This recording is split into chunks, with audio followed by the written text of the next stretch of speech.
Sound to your mind.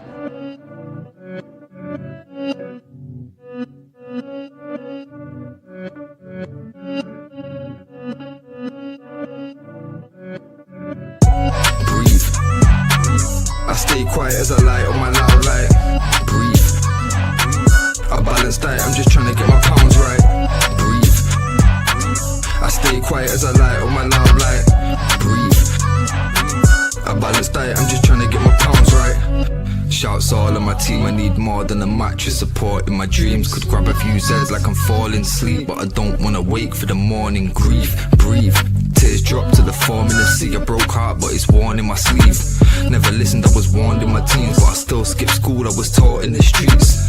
Ring back, don't call for police.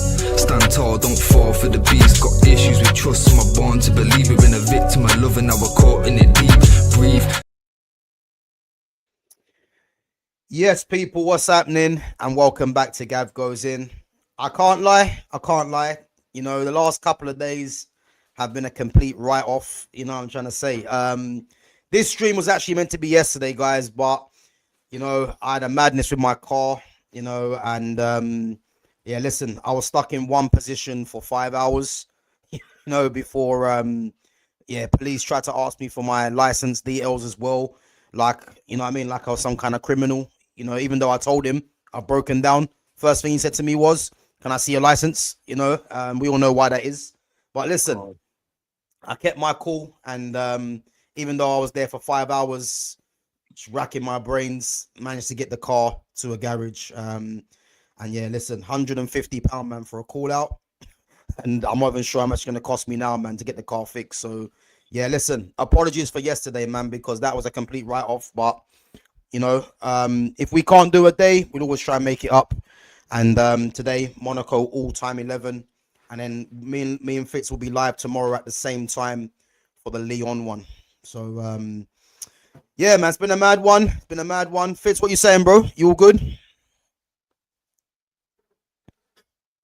I think Fitz is just frozen. Bro, you there?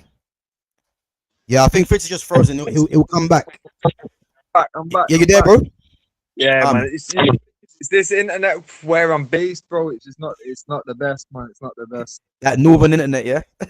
Yeah, bro. Don't give me that. You know what? Yeah, every service we get shabby up here, man. Sky, TBC, they all hate the Northerners, man. I hear it. How you been though? You been good though, yeah?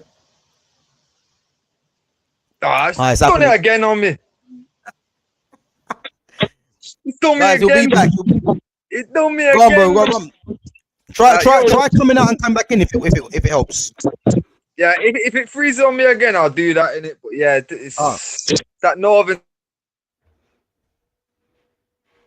It's always yeah, guys. Fitz will be back, man. He'll be back. He'll be back. I think his line. Yeah, he'll be back. He'll be back. But big up to Joe Ross for coming through. Joe, you know what needs to happen, Joe. You know what needs to happen. I haven't got to say anymore, but you know what needs to happen. Remember, you told me that Vinicius Jr., the guy with the new chin, you did tell me that he was going to be going to Arsenal. And I did tell you that, yeah, it wasn't going to happen, unfortunately. So, Joe Ross, big up yourself. But I do expect you to become a member now on the channel because, you know, everyone was there witnessing you telling me that Vinicius was coming, and just check Sky Sports, man. Vinicius is going nowhere. So it is what it is. It is what it is. Chris, what you saying, bro? Yeah, man. Just complaining about that service and it cuts out again, innit? It's like they're listening to me, bro. So to be fair, it's all good now, though. All good. Yeah. Don't speak too soon, bro. How you been though? You been good though, yeah? Yeah, man. Same old same. Not worth complaining about. One just has to get through things, innit? But yeah, man. Still cracking on. Still got another list of players for the gang in the chat.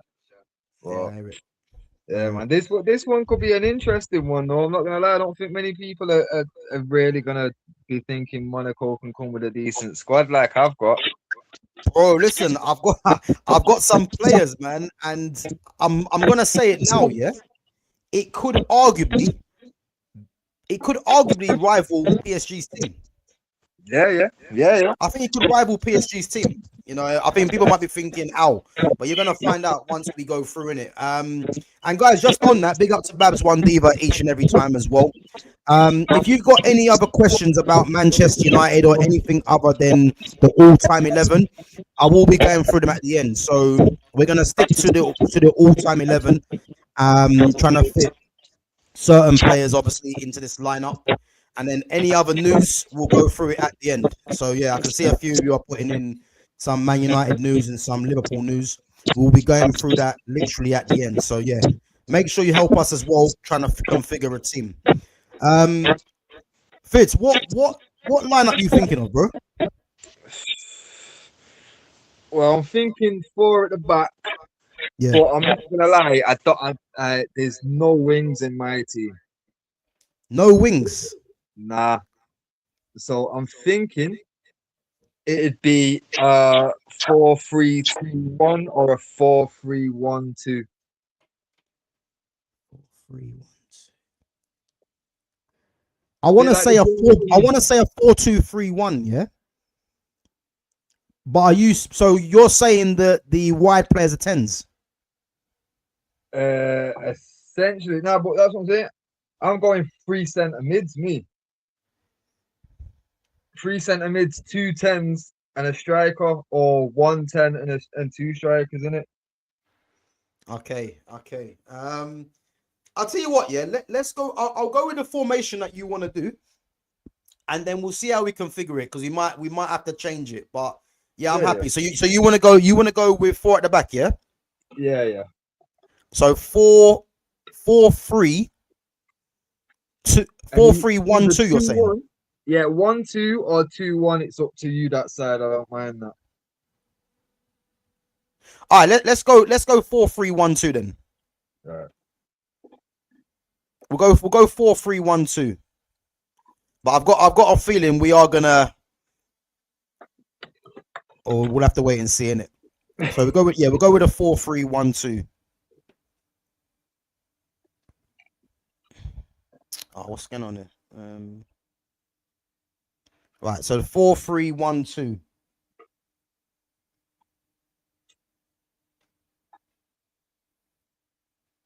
What's happening there?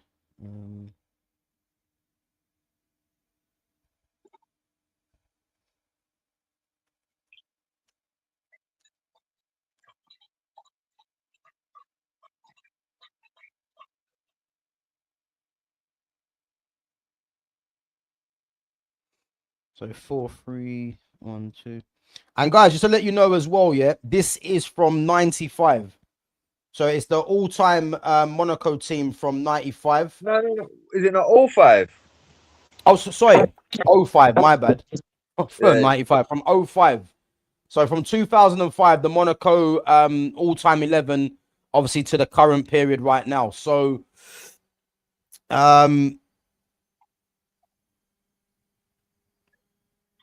Vinny has deleted all things. What's this? Vinny has deleted all things Real Madrid on his Instagram. I've not heard that. But listen, any club news, guys, we are going to go through it after. So if you guys are here to the end, we'll go through all that talk after. But we're going to solely focus on the all-time 11. So we're going to go with the 4-3-1-2. So let's have a look at the goalkeepers. And I think in this list at the moment, yeah. Again, I think we might have the same on this, yeah. Bro, I could only think of one goalkeeper. His first I can name only think of one goalkeeper, yeah, and that is Flavio Roma. Oh, I went with Rufia. Or Rufia. Stefan Rufia.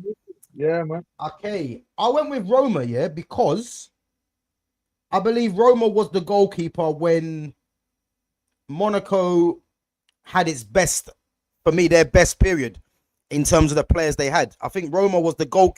Or was Roma there before, actually? No, Roma was definitely there from 05 onwards. But he might have been the one that was there from the early 2000s kind of thing first. Let me just double check now. So I'm trying to think, who was the goalkeeper when they had Bernardo Silva and all them? He might have been Ruffier. Yeah, so Roma was there from 01 to 09, and fucking Ruffier came in 06 to 11, and then Subasic came in 2020 2012 to 2020. So fucking Roma was there the longest, and after 09 he also come back in 2012, and it Ruffier left, he came back. Okay. So that means Roma was there when they had the likes of Shabani Nonda and them kind of players. Remember him? Yeah. Okay. I think Roma would have been Bartez's replacement, because Barthez left after the 99-2000 season to join us, didn't he? Right. Okay. So I think Roma was Bartez's replacement, and then obviously Ruffier was Roma's replacement, innit? Right.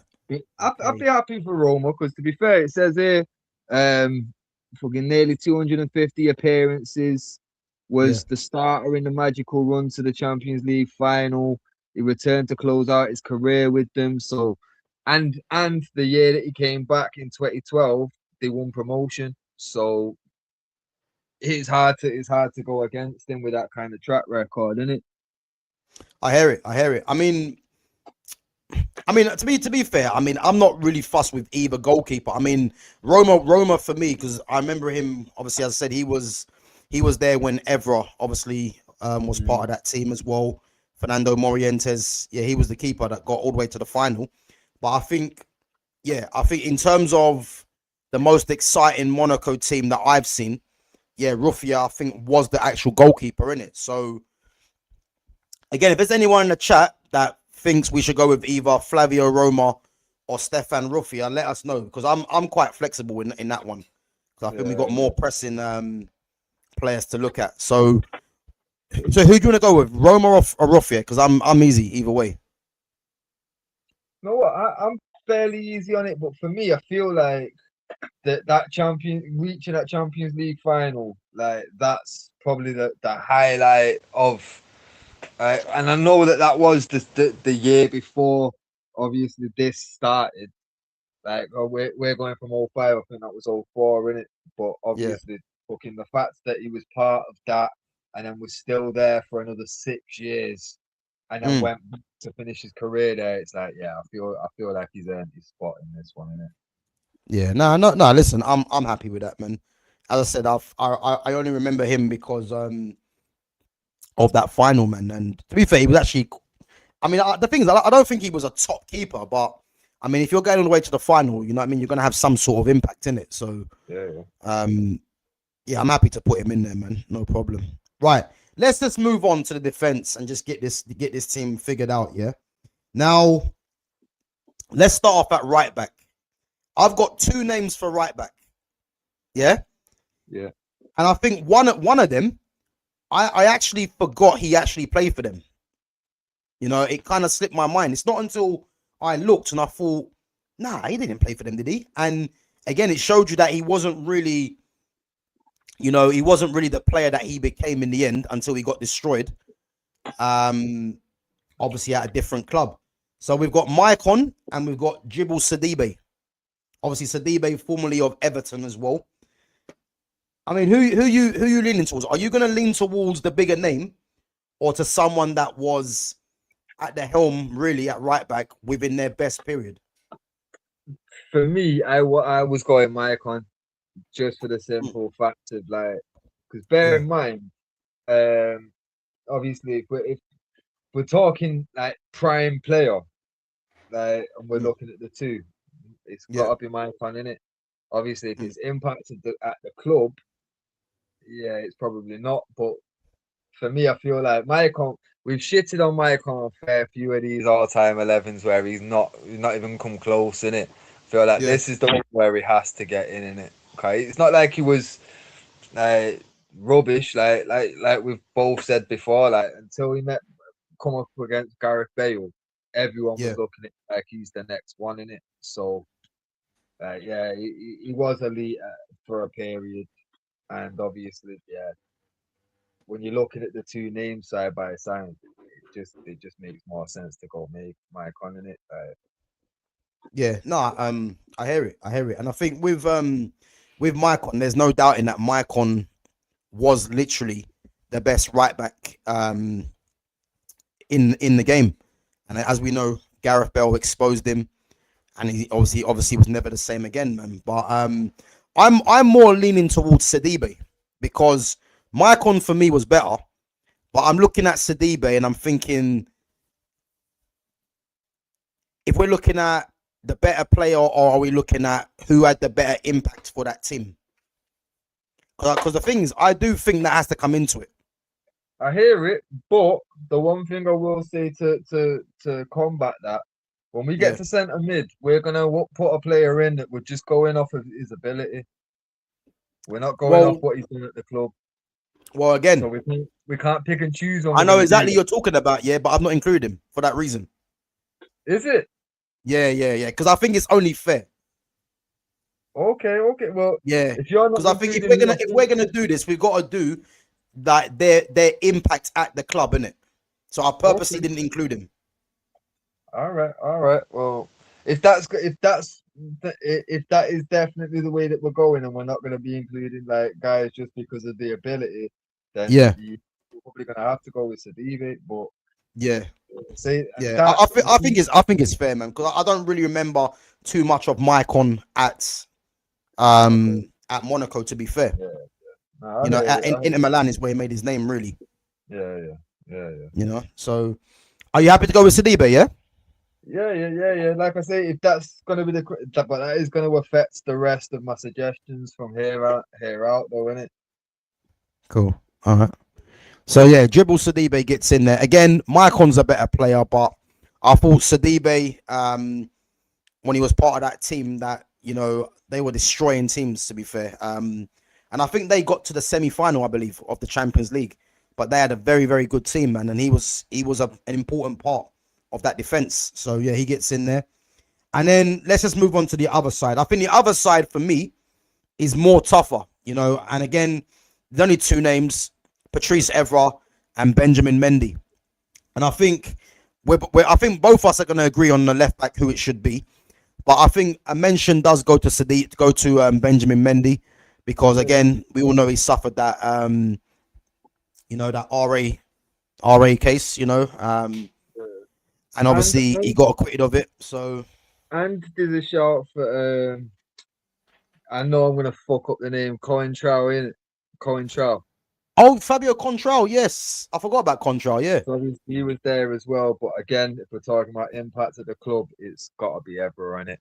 yeah, I think Evra has to be there. And again, another guy that made the Champions League final as well, innit? So Yeah, man. Yeah. so yeah, for Evra and Sidibe, man. Yeah, I don't think there's any question there, man. In my opinion.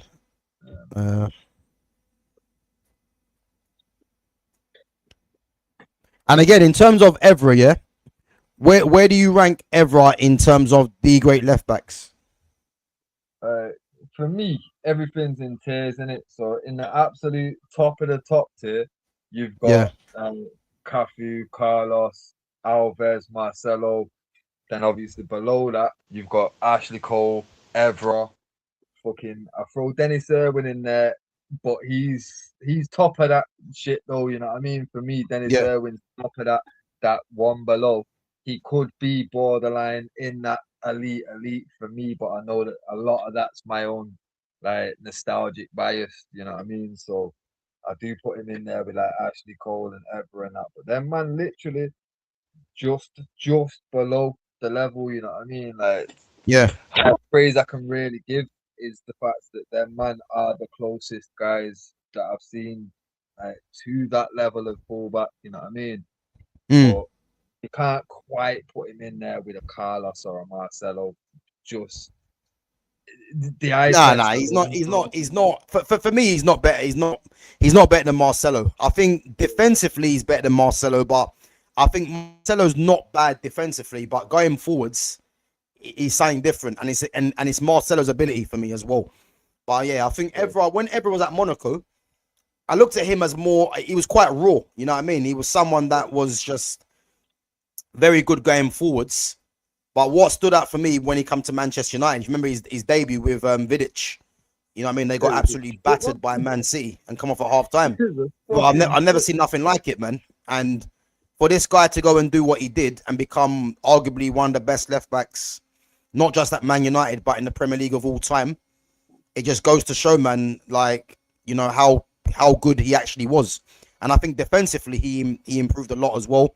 Became the captain, you know, and a lot of these things were never a guarantee with Evra, man. So, yeah, Evra's a top left back, man. And I think the only left back at the time when Evra was at his peak that people would say was better than him was Ashley Cole, really. So, just goes to show, man, how good of a defender he was, you know. So yeah, man, I'm happy with that.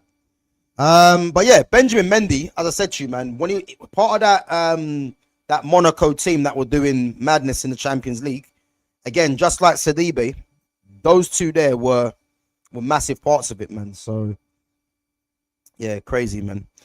Big up to Foxy Danny each and every time. Says big up Gavin Fitz. Yeah, big up.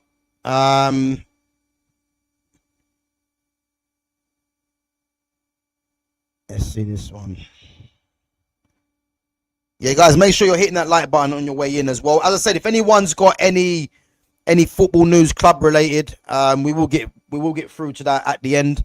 But yeah, we want to focus on getting this team done, and then we can discuss some of the talking points. So yeah, keep them coming in, and I will definitely get back to them after. Let's move on to the centre backs,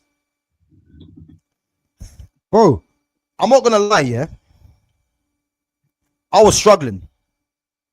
Proper struggling at centre backs. Yeah, I was struggling, yeah. I've got 4 names, and for me, really, it's only 2. Yeah. Yeah, that's how bad it was. I'll give you my list, yeah, and then I want to see what if we've got the same. But I had Ricardo Carvalho. I had Eric Abidal. And I put Disasi and Badashile in there. I'm just gonna block off the rest of my list so there's no spoilers. Go on. The only names I had for right centre back and left centre back, Carvalho and Abidal.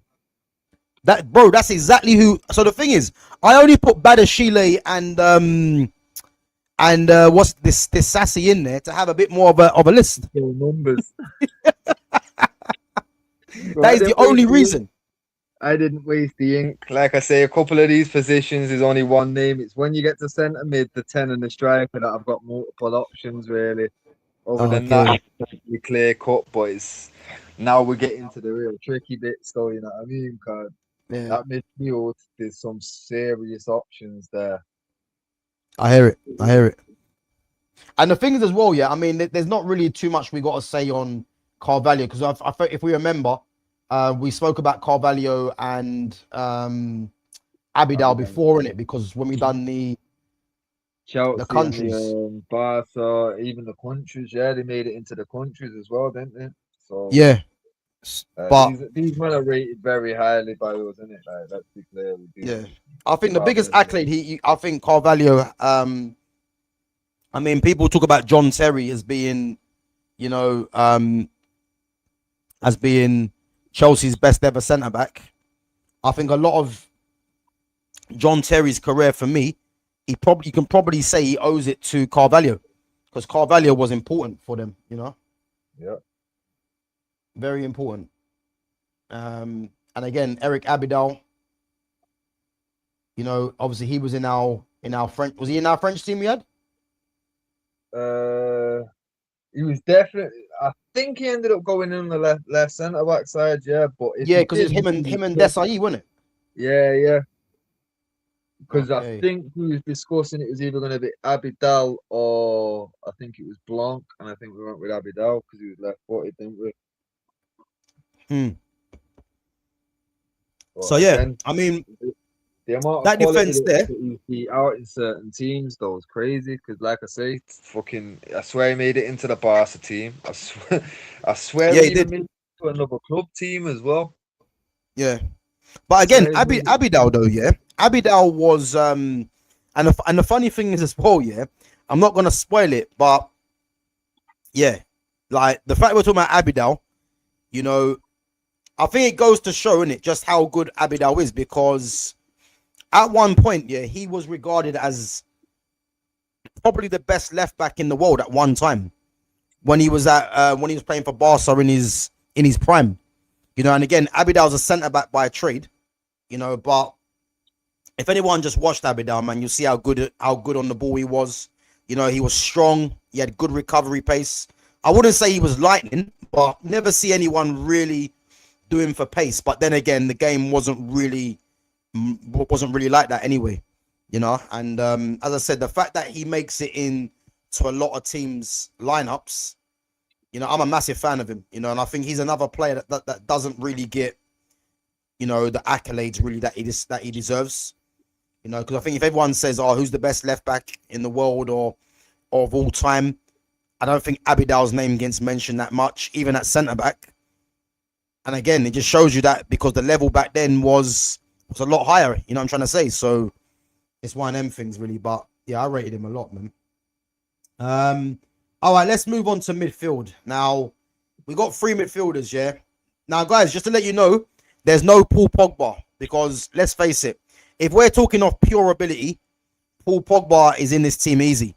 But I think it's right to do this, yeah, where Paul Pogba hasn't played that much for Monaco. You know, I think he's probably played about 3 or 4 games for them. I could be wrong. It could be less than that. So I think putting him in there is unfair. So the list that I've got here, yeah, do you remember? And I've got the centre mids and I've got the attacking midfielders in there as well. So we're going to fill up that 3 and the number 10. So I've got, you remember Olivier Capo? Yeah. Yeah, I thought he was a very good player. Huh? Oh, sorry, no, I thought you said something. No. I've got the fucking like she's got a bowl in the corner and she's chewing a bone as well, bro. So there's gonna be background noise here. Okay, all right, cool, man. No worries. So yeah, we got Olivier Capo. Do you remember Camille Miriam? Nah. Camille Miriam. He was like a number 10 come wide player, like quite silky. Nah, bro, not ringing. He was quite silky, to be fair. What did he play for? Miriam was at Monaco, yeah, man. He was French. He played. I think he had a couple of caps for France as well. Okay. No, I went under the radar. Camille Miriam, yeah, he was decent, to be fair. Arsenal getting beat by Real Betis 3-1. Boy. 3-1. It was 1-0 when they started. Yeah, they went 2-0 up, 2-1, 3-1 now.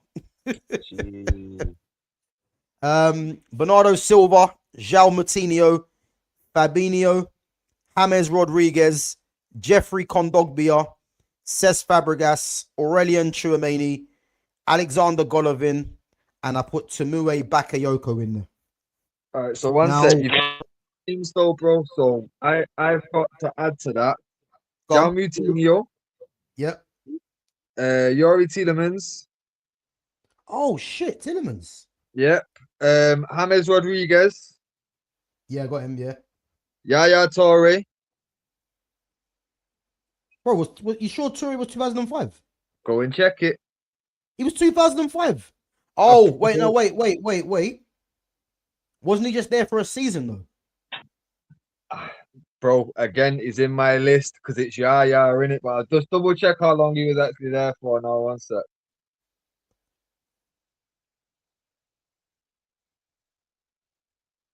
One sec. I'm pretty sure he was there for a season. Because I swear there was someone else that I was thinking of that was only there for a season. Guys, make sure you're smashing that like button as well. Make sure you sub to the channel. And make sure you go and follow Fitz on his socials as well, which is in the description. And yeah, let us know what you think of the team so far. Hear it though. Yes, he was only in for a season. It was and fucking he left for Barca in 2007. So we're not talking a washed up Yaya. We're talking a prime Yaya, bro. Okay. That played a whole season. It's like, bro, that's enough to at least get him in the convo. It's got to be. Okay. No, I hear it. I hear it. I'm just thinking because I thought it was just a season. Yeah, it is just a season, but it was the season before he joined Barca, which is peak Yaya. Mm. So it for that reason alone, like if it was later than that, fair enough. But it's prime Yaya in it. So for me, he gets in, and I have got the addition of just for Bants, Wonder Kid from back in the day on Champ Manager, Freddie Adu. Freddie Adu was at Monaco. Oh, he was. Yes, he was. He was. Hey, listen. He was the youngest kid on the game. Yeah, I'd ever seen. Well, he like something like 14 or something. Like that. Yeah, man, his first appearance, he was 14, bro. 14, and then you see him playing, he was shit. Bro. Yeah, Freddie Adu, man. Oh, madness. Bojan really let me down because I discovered him at 15 on that game, and then he ended up where he ended up in it. But Freddie was the first one to really break all our hearts in it. Like we all signed him, we all watched him on Champ and that, and then we watched his career just go from just low to low. It's like, oh, bro, hero to zero. Yeah, I hear it. Crazy, isn't it? It's crazy how things work out, man. But I remember Freddie Adu, man. DC United in that. yeah. Sign him on them pre-forms, and then. Yeah, you're thinking, boy, I got a 14-year-old here, man. What's this all about? And then you see him play, and you think, yeah, he's one of them ones. He was a lot older than what he was letting on to be. You know what I mean? Yeah, definitely one of them ones. He's got a forged document somewhere, hasn't he? I'm telling you. All right. Well, I've got a feeling. Yeah, I know what you're thinking with your lineup. So, let's rule out the players, yeah, so we can narrow it down, yeah. Right. So the ones I'm thinking of ruling out. So first one is Tamue Bakayoko, and I think if those of you that have forgotten Bakayoko, yeah, he was a fundamental part of that Monaco team that had the likes of Bernardo Silva, Mendy, Fabinho, Sidibe, Mbappe. Oh my God, I forgot someone's name. No, I haven't. Now he's there. He was a fundamental part of that team, yeah, which is what got him the move to Chelsea in the first place, yeah. But again, Chelsea flopped, and I think if we're gonna be critical and remove players, I think he has to be removed. Bakayoko, and again, there's some top players on this list, yeah, and I don't even know how we're gonna do this. I think. Do you think it's right removing Miriam and Capo as well? Yeah, just because, like I say, for me, I did kind of already have my three mapped out, but since you're ruling out Pogba, I've got my replacement for Pogba already in mind, and you've not named him yet. So yeah, I think Pogba can't be in there purely because he hasn't played enough for Monaco. Because if he did, he's in there automatically. Like he's the first name for me on the team sheet. So. Standard, but that's what I'm saying, bro. Like, if he was to do a Sheffield Wednesday one, I'd still be trying to get Cantona in there because he was there for 2 weeks in trial. You know what I mean? Like, bro. Like, I don't know how he's getting there with Di Canio and Carboni. So I hear it. But a man like Andy Hurst as well. Remember him? Yeah, bro. This is what I'm saying. David Hurst, not Andy Hurst. David Hurst. There's a few though that we should really like once we get through what like the 95 to 04s and then do the ultimates. There's a few that we should definitely fucking visit out and like some of the lower teams and that like West Ham's got a team, Southampton's got a team. Aye, West Ham had some players, man. I'm telling you, bro. And Leeds as well, bro. Leeds have got a squad from 95 to present day. They've got a fucking squad. Oh, do you know what? Yeah, man, like Lucas Radebe in that. Yeah, man, Radebe, bro, Radebe was bad boy. Bro, ridiculous. Put him and Rio at centre back. You're already halfway there, bro. All right, listen, you're missing out a certain guy, man. He was a top defender, to be fair. You know, I know he had some serious charges back in the day, man, but you can't be forgetting him. You know what I'm talking about, though, yeah? Yeah. All right, well, do you know what? I'll be honest with you, yeah, this is going to be difficult. I think because this list is so difficult, let's get rid of Alexander Golovin. But I think Golovin's actually a good player. You know, I think where's he from? He's from Russia, but he's been there for a little while. To be fair, he's like a creative central attacking midfielder. This is going to be difficult. So the names we're working with, yeah. Again, we got 4 positions, and guys, let us know in the chat what 4 you're going with. Big up to Darius, says Gav on the wine. Nah, man, it's it's not wine, man. It's just leftover Coke, man. Cherry Coke. I told you guys earlier, just some leftovers, but I don't really drink Coke like that. But I thought, you know what I mean? Why not? I'm not gonna lie. I'm gonna finish this brew and I'm gonna go and pour a glass of Kvass. We're about to get into the heated bits. I hear it, man. I hear it. This is difficult, man. I think there's 2 more names to remove. Yeah, I'm gonna remove João Moutinho as well. And again, Moutinho was a good player, but this list is difficult, and I don't even know how we're gonna narrow it down.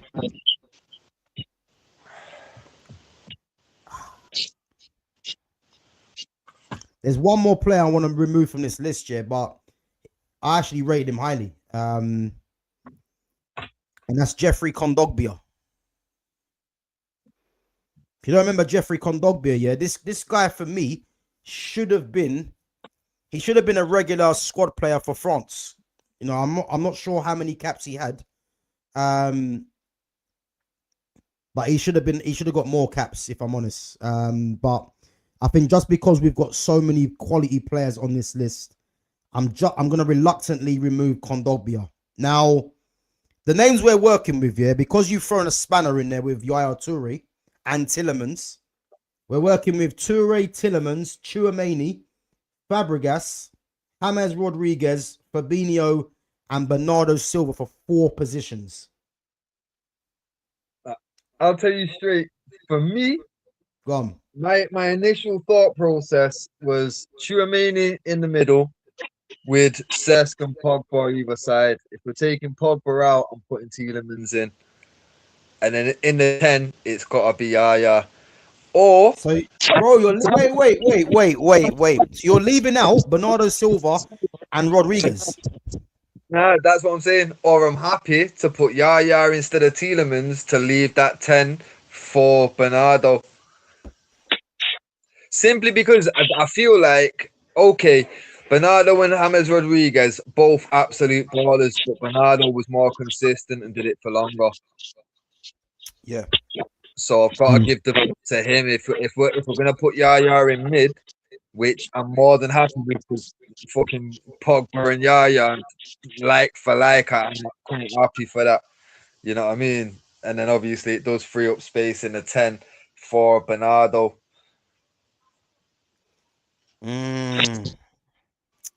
All right. Out of those players there, who would you say out of all them is a definite guarantee to go in, and then that way we can work it down, innit? For me, the guarantee's got to be Yaya, but it's just whether you want to put him in centre mid or you want to put him in the 10. Well, the thing is, we got to decide if we're gonna leave out Rodriguez and Bernardo Silva, and I think that'll kind of answer, innit? Well, put it this way. We'll go like for like, because if we're gonna put Yaya in the 10, for me it's Tielemans. So would you prefer Tielemans or Bernardo? I'll be honest, yeah. If we're talking for Monaco, it's got to be Bernardo Silva. Right. And I'll ask the same question: Tielemans or James Rodriguez?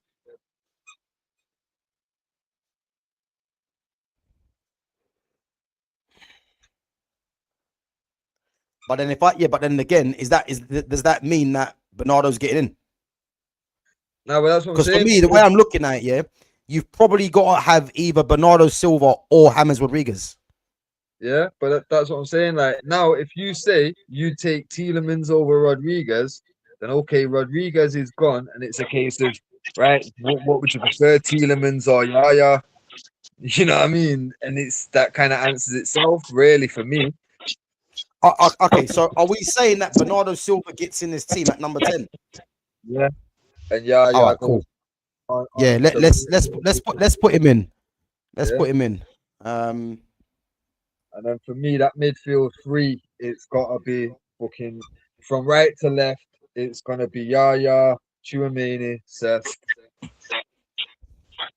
So for me, yeah, Bernardo Silva is basically, it's actually a shame, yeah, because this guy was David Silva reincarnated, really, yeah. But Pep turned him into a workhorse number 10, and then Bernardo Silva became like a jack of all trades.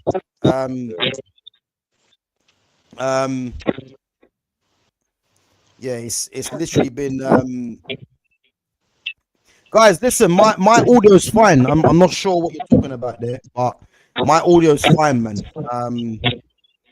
I don't know what the issue is, man, because my audio seems to be working fine. It might just be like a little bit of echo on Fitz's side, but listen, we're gonna try and get through it anyway, innit? But yeah, my audio's fine, man. Yeah, it's gone. It's gone now. Yeah, it's gone now. It's gone now. But it's come back. Yeah, bro, what? Can you hear me echoing as well or not? Nah, bro, it's like normal for me. Okay. Only thing I think is my volume again, innit? Because last time it echoed some, it was my volume. Yeah. Yeah, I think if you could just turn it down and see if that works again. Now I'm on the lowest, not now in it on volume, so it okay. Yeah, it's fine. It's fine now. It's fine now. Yeah, sweet. Sorry, yeah, guys. That's me. Anytime it does that, guys, let me know, and I can just lower the volume in it. Yeah, nah, cool, bro. No worries, man. No worries. All right, yeah. So listen. So Bernardo Silva's there at 10. You know, became a workhorse under Pep, but this guy was David Silva reincarnated, and obviously now at Real Madrid, top footballer, man. And I think it was either him or James Rodriguez for the 10.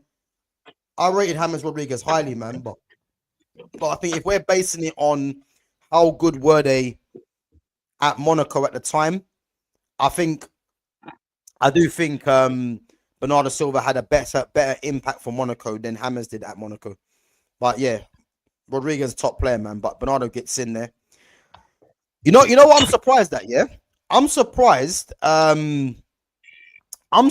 you're saying. I'm surprised, but I'm not yet. Chouameni. Nah, because you know what it is? Obviously, like, for me, that defense isn't the best. You know what I mean? Like, it's a strong defense, but it's not as strong as, for example, PSG's defense. Yeah. So you are going to need someone in the middle that is a bit more defensive minded. You know what I mean? And for me, Chouameni right now is an absolute beast. Yeah. Obviously, his time at Monaco he'd have still been a bit raw, but let's be clear, like he's always been held in high regard. I think was he moved from Monaco straight over to fucking Madrid. Yeah, and you know what's mad about Chouameni as well, yeah? I never forget this comment from Cesc Fabregas, because when there was talk about Chouameni moving, I remember Cesc Fabregas saying, yeah, he said that Chouameni's got the potential to be one of the best midfielders in the world when he was, because I remember Chouameni was coming through at Monaco, and obviously Fabregas was more or less coming to the end of his career, innit? But I remember there was quotes about Fabregas saying that Chouameni is going to be one of the best midfielders in the world, innit? And then he got the move to Madrid, innit? So it's crazy, really. But I you know what I'm thinking though, yeah? I'm thinking, does Fabinho deserve a mention? Because I think if you ask a lot of people, yeah, Fabinho probably should be in there ahead of Chouameni. I hear it, but I've already put a City player in this team. I'm not doing a Scouser too. Come on, man. I can't get too many flowers out to rivals. Fuck's sake. All right, based on that, then, Fabinho out of it.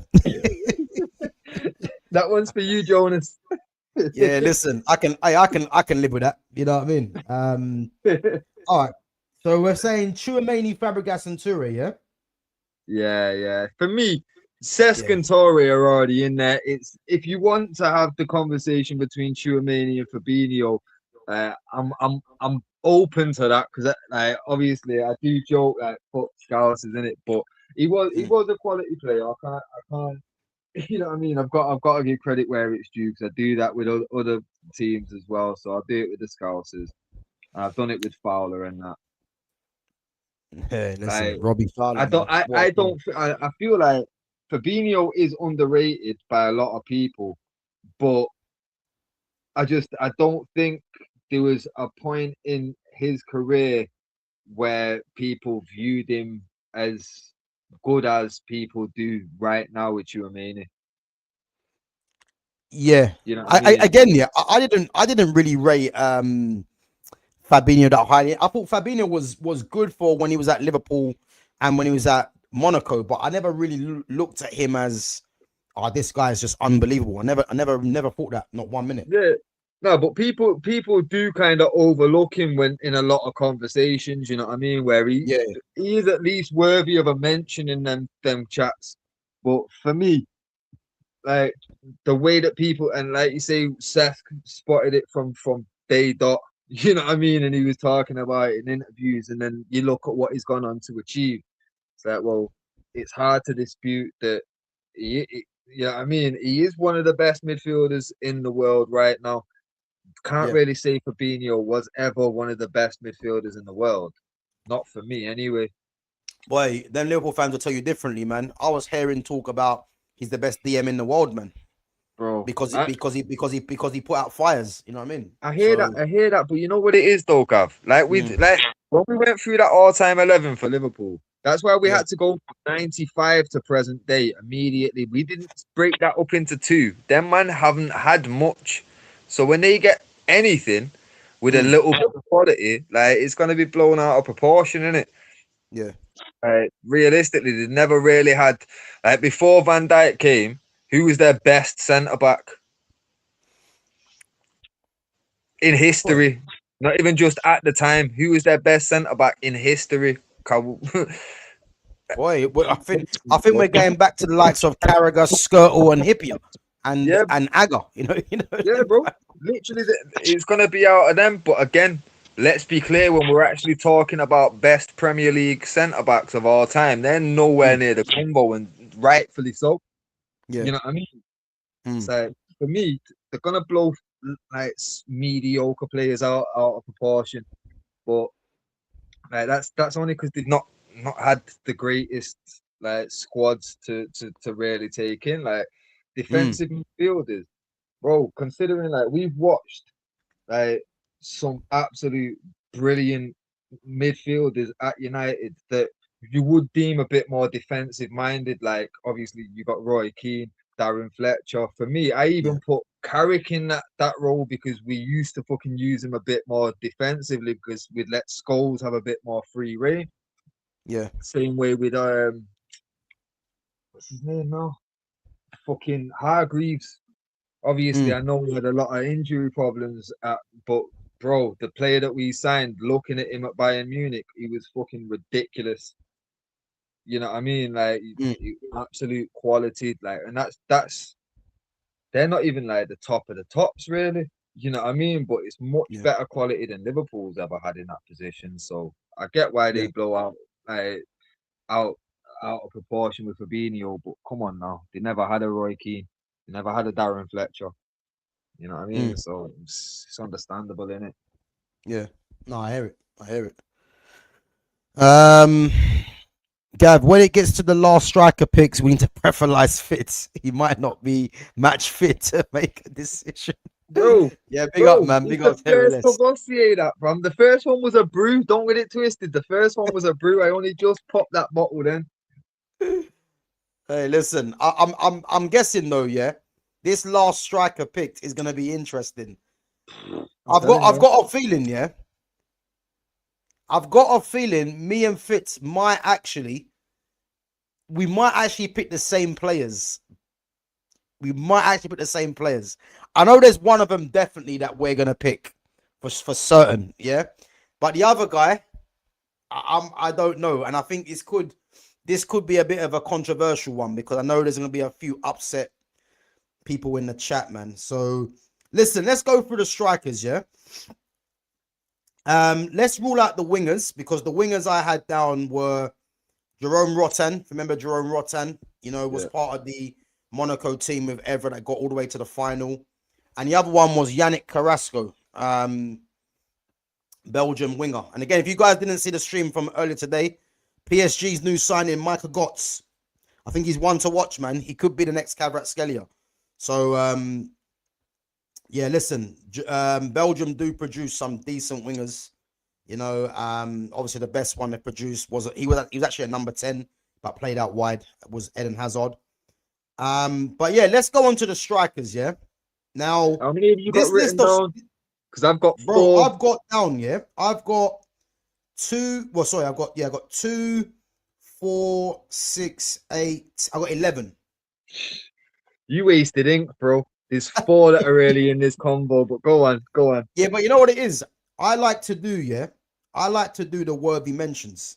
Yeah. I hear it. I like doing the worthy mentions because I like people to remember some of these players because I think a lot of players are lost on a lot of fans for me, you know what I mean? In comparison to how some of these players are hyped, yeah. Now, my list consists of this: Anthony Martial, Emmanuel Adebayor. If you remember, Javier Chavanton, absolute bad boy. Javier Chavanton, deadly. Yeah. Marco De Vaio, Mohamed Kalon, Christian Vieri, Fernando Morientes, Falcao, Mbappe, Dimitar Berbatov, and Wissam Ben Yedder. Yeah. So I think it's only best to do this, yeah. Let's just narrow the list down. So for me, and this is going to be difficult, by the way, if I'm removing 2 players, for me, it has to be Mohamed Kalon and Wissam Ben Yedder. Again, Ben Yedder scored goals for Monaco. Kalon, if you remember Kalon back in the day, he was a handful. You know, as part of the Monaco team as well with Evra and that. But those 2 have to go. I'll throw another one in just because the clubs he played for, Adebayor, can get the fuck out of this list. Listen, Adebayor was a top player, to be fair. I like Adebayor. He was for Arsenal and City. Like, nah, come on. I know, bro, but you don't play for them kind of those kind of teams, man. If you ain't got something about you, innit? Well, I mean, Adebayor's best thing he done, man, was when he scored against Arsenal in that celebration. You know what I'm trying to say? I hear it, but and I will say he was well justified in that. The chance that they were giving him were wild. But I'm not gonna lie, like the time that he was at Arsenal, that wasn't Arsenal. Like I remember when we absolutely battered them 8-2.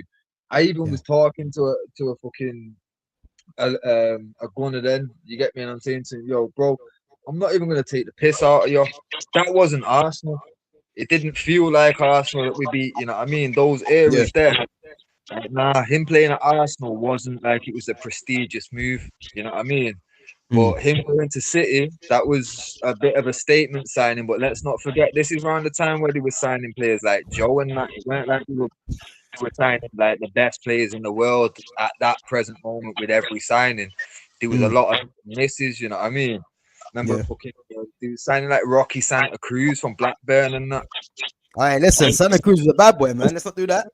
At Bayern Munich, man, he's causing problems. At Blackburn as well. He's a bit of a flop. Let's be real. Yeah. You know what I mean? And this is the thing City were doing. They were buying half decent players and decent ballers, but it was still just was throwing money at our problem, and that's it. You know what I mean? He hadn't quite worked it out yet.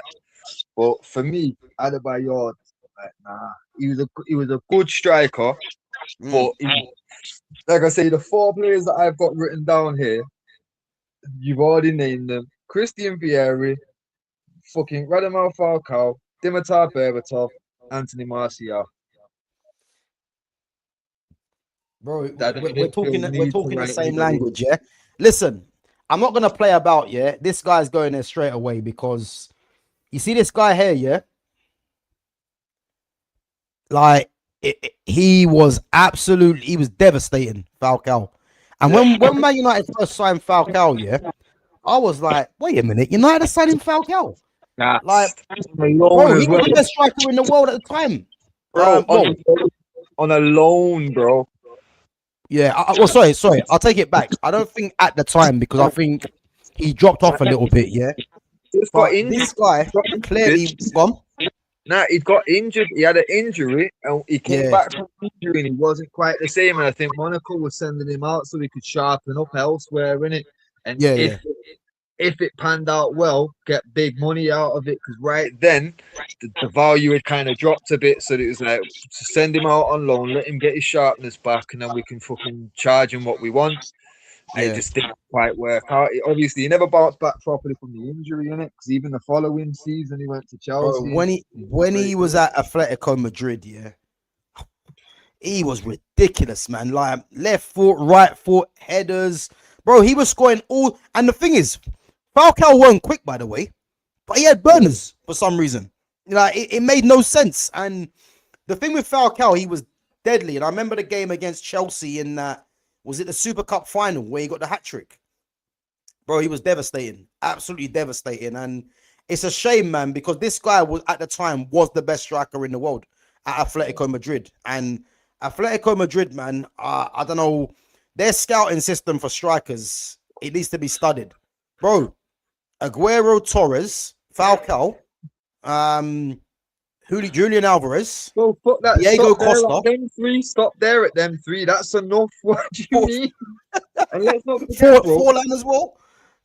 And bro, let's not forget they actually went in that kind of order. I swear it went Aguero, Torres, then Falcao, and then they brought in Forlan, who absolutely just spun everything on its head because like he then went to the World Cup and fucking Golden Ball and all that kind of business, man. Yo, Diego Costa. Yo, I mean, obviously Griezmann wasn't a striker, but he was still a forward.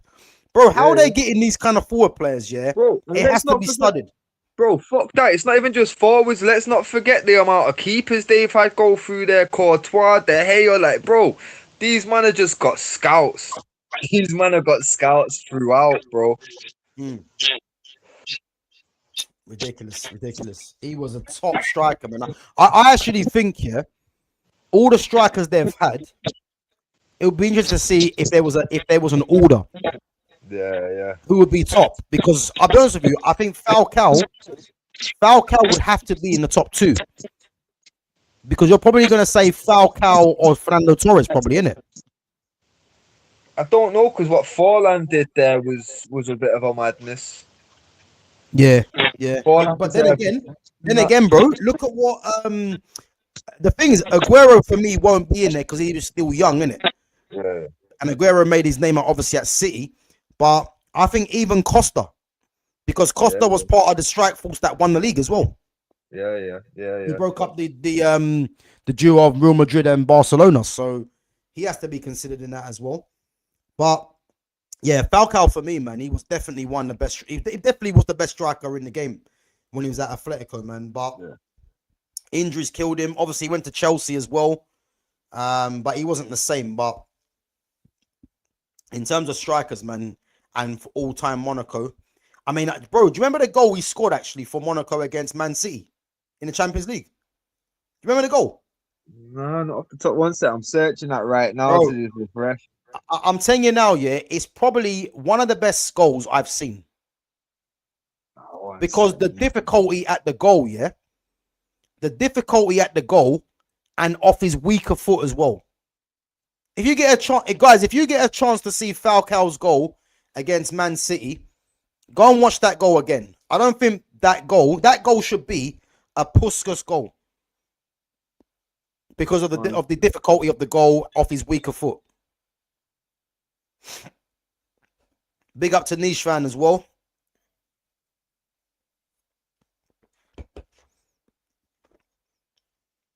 Oh, when he's just cut inside and dinked him. Bro. Nah. That was his weaker foot, by the way. Weaker foot. Who was it he left for dead there? I can't remember who it was, but you know how good that goal was, yeah? Because he was really working with no space.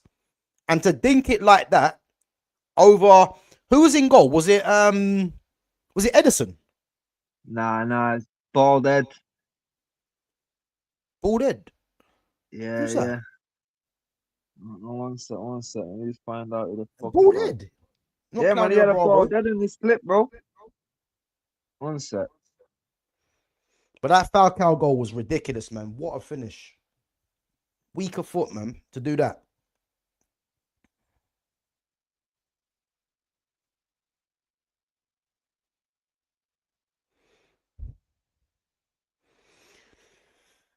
Right, guys, this last striker position while Fitz just watching the goal, we're working with, yeah, and I don't want to see any crying, by the way. There's no Kylian Mbappe in there. Yeah, and I know, listen, Mbappe, yep, obviously monster mentality, goals galore, etc. But listen, Anthony Martial, yeah, for me, is one of the most disrespected strikers to ever play in England. This guy was meant to be. You see what Mbappe, I would say, has become now. You would say that was meant to be Martial's pathway, by the way. But as what Man United do with a lot of players, they just ruin careers, you know. And Martial was one of them. Obviously, again, injuries he did suffer, but Anthony Martial was an absolute menace. You know, Dimitar Berbatov, another top player for Manchester United, yeah, spoke highly of Martial. He's the one that said that Martial will go on to become one of the best players in the world. He rated Martial highly because if you remember, in a system that Monaco used to play, Martial was playing from the left, Berbatov was playing through the middle. And again, if you watch some of the quotes, Berbatov rated Martial highly, you know, and then Martial got the move off of the recommendation from Dimitar Berbatov to United, you know. And again, I followed this guy's career ever since he broke through. You know, when they were saying that this guy will be the next Thierry Henry, they weren't saying that for a reason, for the sake of it. You know, Martial was meant to be the next coming of Henry. And as I said, if you look at Martial's early career, you can see why the hype was there. You know, the guy had great pace, great close control, devastating finisher. But what was his undoing? Going to Manchester United and having a manager like Jose Mourinho come in and ruin his career. Because again, Martial come to Manchester United when he was 19, I believe. Yeah. And in his first season, the guy got 17 goals in all comps. You know, as a foreigner coming from a different league into the Premier League, that we're being told is the toughest league in the world. Yeah. Tell me a player that's done that in their first season, coming from a different league, at that age. There ain't too many players. You know, this guy was a Golden Boy winner as well. You know, the Golden Boy is awarded to the best young player in the world. That's what he was given. And as I said, like, this guy is criminally underrated, especially in this country where, again, it goes back to, if you're not running around like a blue ass fly, you're not rated in this country, you know, because they just champion hard work, which is nonsense, you know. But as I said, Martial is one of my favorite players, especially at United. And he was just criminally overlooked. So when people ask me, look, who's had the better career? You're going to say Mbappe. Yeah, because Mbappe, you know, whether he's had everything in place for him to become the level of player that he is now. And again, when I say level of player, yeah, I don't think Mbappe is as good as what the people make him out to be. But one thing I will tell you, when it comes to the big games and the goals, it can't be denied. He has consistently provided that, you know. And there could be an argument to say that his mentality and etc. is better than Martial's. But if we're talking just natural ability, Mbappe is not better than Martial, not by any means, you know. And as I said, Martial was unlucky because under Louis van Gaal, you could see the player that Martial was becoming. And again, as we know with Jose Mourinho, Mourinho likes players that are the ready-made players, you know. So even someone like Rashford lost development under Jose Mourinho because, you know, he brought in Alexis Sanchez to replace Martial because Mourinho needs players that are ready now and then. So again, that was a failing by Manchester United to hire Mourinho in the first place without looking at the vision for the likes of Martial and even for Rashford. But one thing I'll tell you, you know, if people are saying that there's no way Martial should be in there ahead of Mbappe, again, I think a lot of that is recency bias because, you know, if we're looking at purely for goals, you're going to say Mbappe. But, you know, football's more than that for me. So Martial's definitely in contention. Who are the other three players, Fitz, that you mentioned? Well, no, the other two in it, I had 4, Falcao, Martial, Berbatov, and Christian Vieri. I'm going to rule out Vieri, yeah, because I don't think Vieri done too much at Monaco, if I remember. No, I don't think he did. I think, if I'm remembering correctly, I think it was towards the end of his career, innit? Yeah. So I'm quite happy to rule that one out. Yeah, but Vieri was a problem. He was, you know, especially... Bro, I just forgot. Bro, who did Vieri play for? What, beforehand? No. Have a think of the team. What, Christian Vieri? I want it. Yeah. And who else? You forgot? Well, yeah. No, was it not Fiorentina? Bro, Atletico Madrid. Never. He was at Atletico Madrid as well. Yeah. I'm telling you. I don't know what it is with this team and strikers, yeah, but they get it spot on. Oh, yeah. The keeper in that, by the way, was Caballero. Or Caballero. Oh, Willie Caballero. Okay, yeah. And it was Stones. He sat down as well. Stones. Good. Johnny Stones. But yeah, Christian Vieri, bro, it was at Atletico as well, man. It's crazy, isn't it? How they get these strikers. Fucking hell, he was as well. Yeah. I'm telling you. Bro, yeah. These men have got some different level of fucking scouts, innit? It's odd, man. It's odd how they can get all these strikers on point, man. But I think at Monaco, yeah, he didn't really do as much as I remember at Monaco. So we're looking at Berbatov. Martial, Martial, yeah. And if we're gonna go off what they did at the club, obviously Martial was younger, Berbatov was older, yeah. But let's be real, what Martial did at Monaco, yeah, got him the move to United. Also had the Ballon d'Or clause in there as well. Like that's how impactful he was in his time there, innit? Yeah. So, but again, people will laugh at that and say, why has he got a Ballon d'Or clause in his contract? Yeah. But again, applying context to this, yeah, and you know what? It brings me onto something that I remember today, yeah.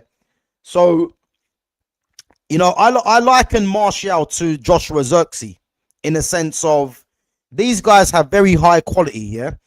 But for a lot of fans that don't know what they're watching, they're only going to point to the fact of goals.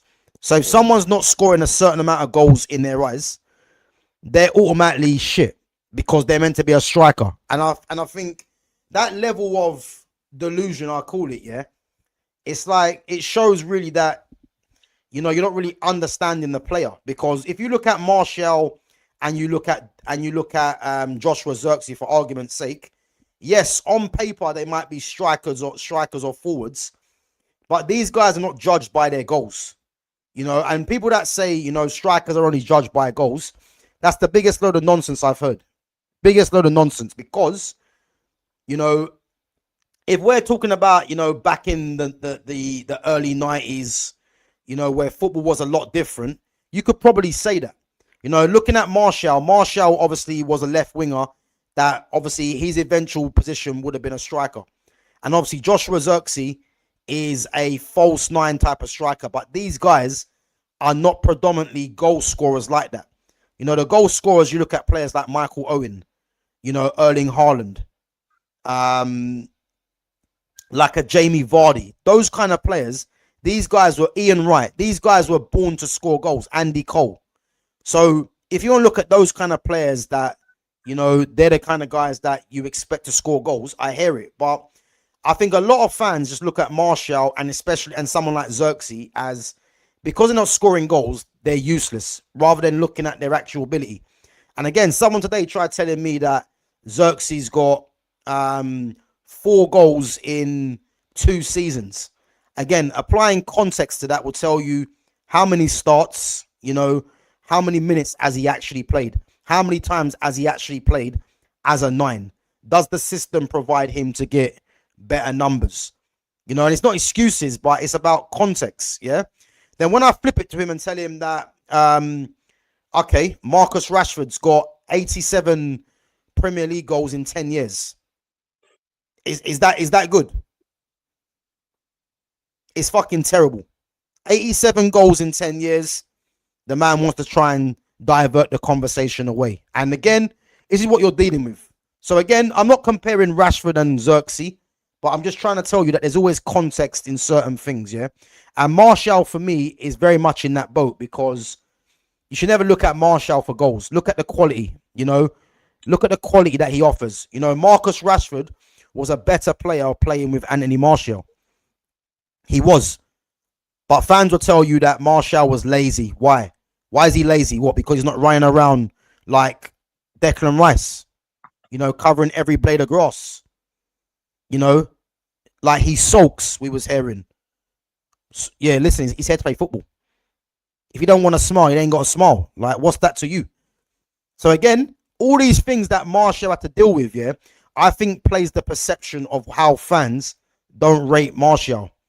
Yeah, for me, 100%. Massive fan of him. And on this all-time team, for me personally, I think he should be there because, as you said, Fitz, he got this move to Manchester United based off what he was doing, you know, as part of that front line with Dimitar Berbatov. And as we know, Dimitar Berbatov, one of the most technically gifted strikers of his generation.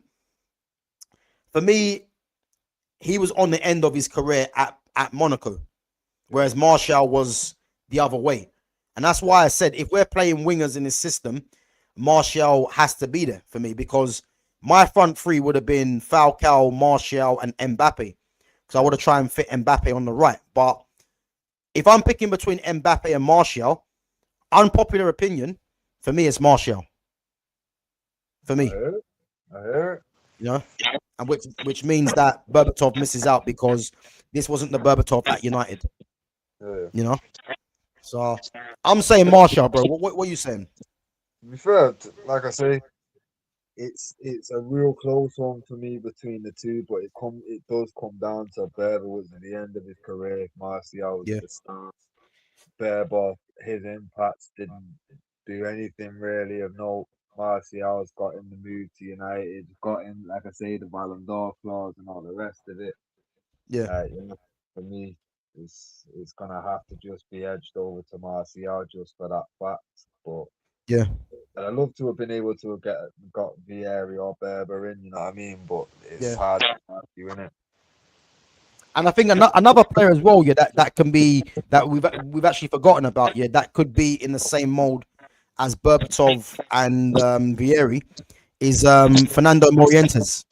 So remember, Morientes was part of the team that got to the final, playing with Evra as well. But again, Morientes was better at Real Madrid than he was at Monaco, because those players were coming to the end of their careers, isn't it? So I think it's only right that we put Morientes, Vieri, and Berbatov in that same bracket as players that weren't at the peak. Because if Berbatov was at his peak at Monaco, for me, there's no question Berbatov's there. You know what I'm trying to say? Because he was that good, Berbatov. But I think it's only right with what Martial was doing at Monaco, the quality he had. If it's a straight shootout between Martial and Mbappe, I'm going Martial. So, you know what I'm trying to say? For me, Mbappe was only going to get in on a wing. That was it. But when it really come down to it, I was looking at, like I say, the 10s that were available, the midfielders that were available. I was like, it's not really going to be enough space for it, or not enough places to get wings in there as well, isn't it? Yeah. But like I say, Mbappe, fucking great goal scorer. But like we've discussed before, even at Monaco, everything was kind of built around him, innit? He went to PSG, all built around him. France has been built around him. Fucking Madrid, they're basically making him the star man from the day that he got there. So it's like, well, like Martial wasn't really afforded all that, you know what I mean? So the comparisons, it can't really even be done. You can only compare, like you can compare in a few years Yamal to Mbappe, because from a kid everything's been built around him, kind of thing, at club and country. But like before Mbappe, there wasn't anyone like that. Like maybe a Cristiano and a Messi, they were the first kinds where it's like we're building around this kid. It's yeah, you can't really compare Mbappe to Martial, and that's the thing. Martial being able to play as the nine as well. I know Mbappe plays nine now, but for me, I don't like this whole wingers playing nine. I'm not here for it. I want real number nines, and for me, Martial was a number nine that got pushed out to the wing. You know what I mean? What? Yeah. But the thing is, do you think that was the case at Monaco, or do you think he was more of a wide man there?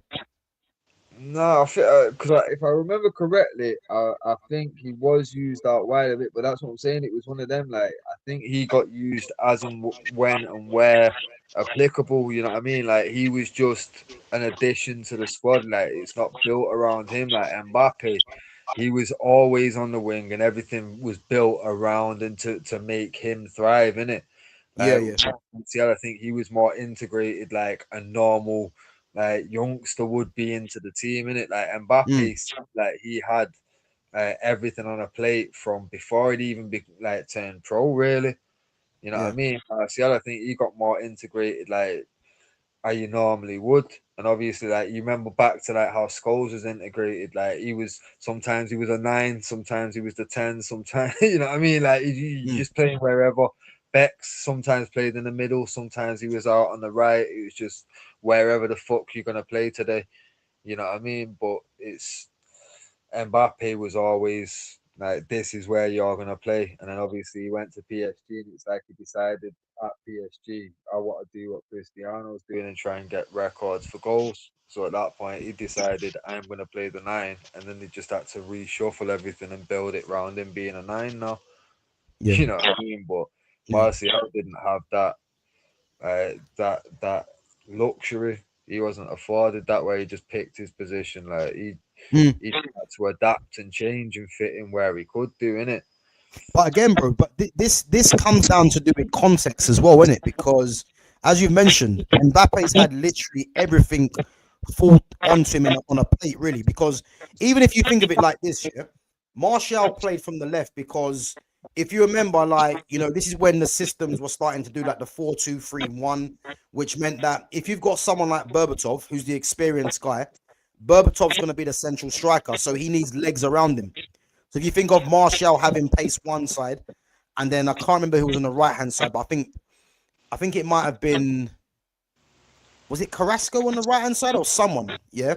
So again, Martial fitted playing on the left hand side where Berbatov could play through the middle because you need legs around someone like Berbatov that isn't blessed with pace.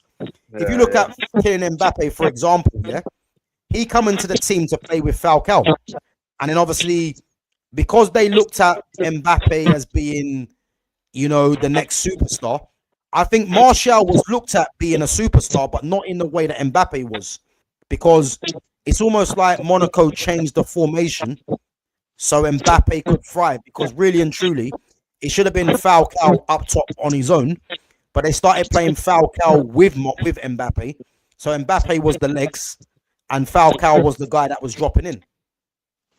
You know, whereas Martial's one was more from the left-hand side. And as we know, when he got the move to United, it was very similar to when it was Martial and Rooney.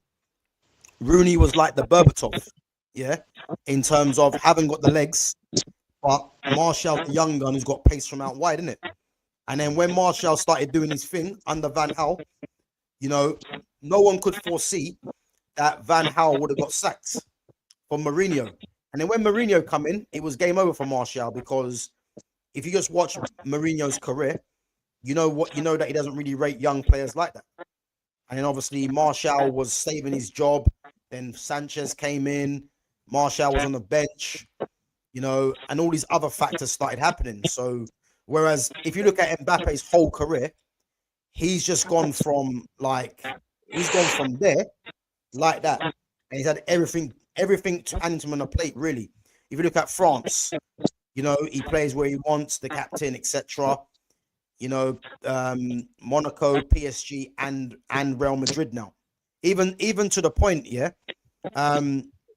even to the point where, as I mentioned, Vinicius Jr., who was the one that was instrumental in getting them winning Champions Leagues, it's come to a point now where he's second fiddle. It's literally that. Second fiddle. So, yeah, big up to Derry Less, man. Big up yourself, my guy. Big up, man. Big up to yourself. So yeah, man. Listen, that's our team, guys. Anyway, so we've gone with the 4-3-1-2. It could have been a 4-3-2-1. It could have been so many different formations. 4-3-3 or a 4-2-3-1. But yeah, we settled on this formation. So we went with Djibril Sidibe and Patrice Evra as the fullbacks. Again, Maicon did play, but I think Sidibe, for what he done for Monaco in that period where he was probably their best ever period. I think he has to get in there. Obviously, Flavio Roma's the goalkeeper. Ricardo Carvalho and Eric Abidal are the two centre-backs. And I think it goes to show you there that they haven't really had any top centre-backs apart from those two. They had a Polish guy called Kamil Glik. Again, I don't think Glik was... I think he was decent, but again, he's not going to trouble Carvalho or Abidal. The midfield is where it got interesting because we left out James Rodriguez. Again, Pogba wasn't there because he hasn't played enough for Monaco. And there's no James Rodriguez. There's no Yuri Tillemans. Obviously, Pogba I mentioned. We went with Fabregas, Tchouameni, and Yaya Toure. And then Bernardo Silva in the 10. And then no Kylian Mbappe. And Radamel Falcao was in there. He was in there by default, really. And then, again, Berbatov would have liked to have got in. Again, Vieri, Morientes deserved a shout. Javier Chavanton as well was a bad boy. Adebayor.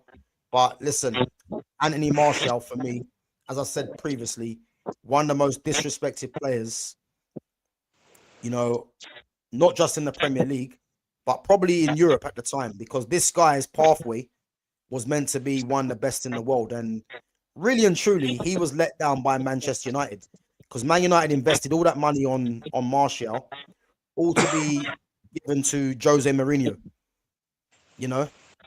And look, and obviously injuries took its toll as well,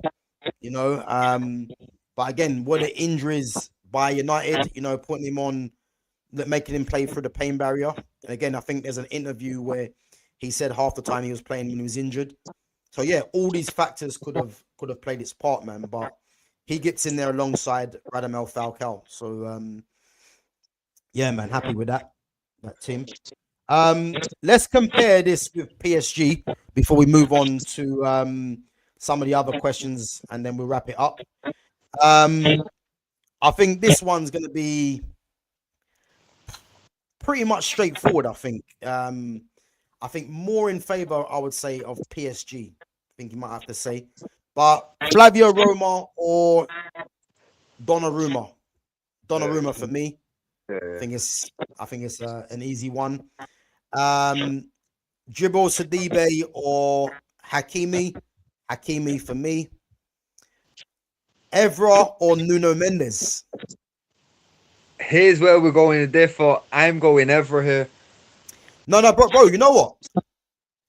I'm gonna say Evra as well, yeah. But Nuno Mendes for me is gonna end up being better than Evra. Yeah. Couple of years time, it could be a different answer, innit?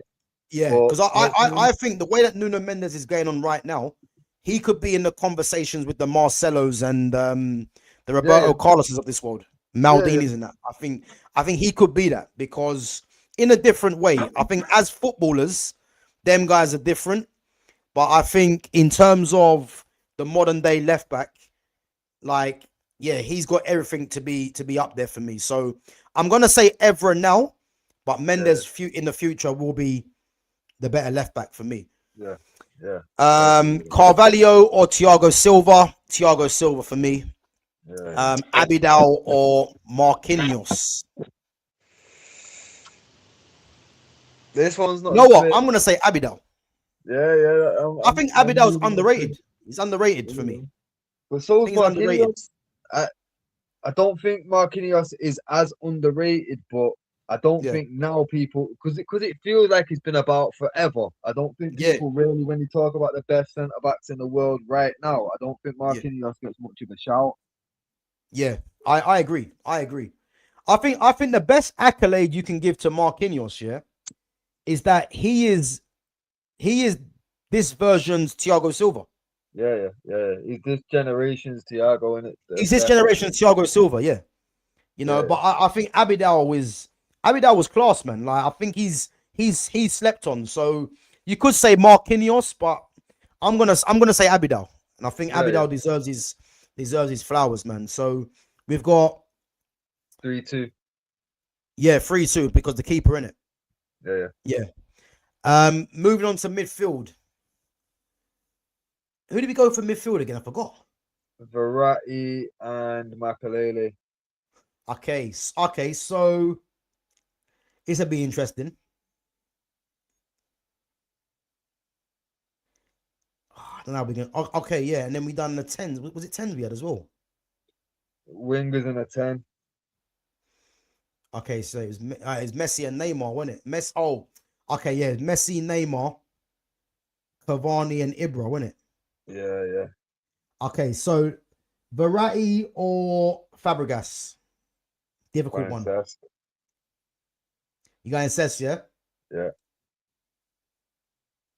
Yeah, I'll agree. I'll agree with that as well. Even though I'm a massive fan of Verratti, man. I think Verratti was ridiculous, man. Press resistant like mad. But yeah, Fabregas, Chouameni or Makalele? Makalele. Yeah, Chouameni I agree. plays the Makalele role.